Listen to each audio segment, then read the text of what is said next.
Welcome! In front of me I have SUUNTO Vertical Titanium Solar, and I'm gonna show you how to change the goal for the steps on this watch.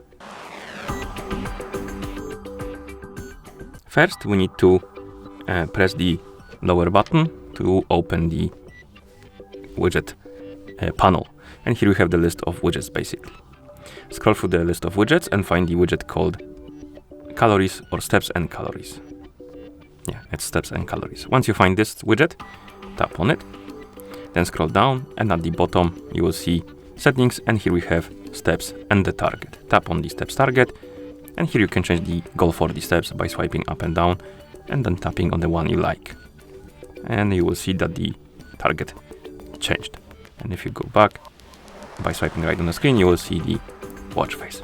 And that's how you change the step goals or goal for the steps on this watch. Thank you for watching. If you found this video helpful, please consider subscribing to our channel and leaving a like on the video.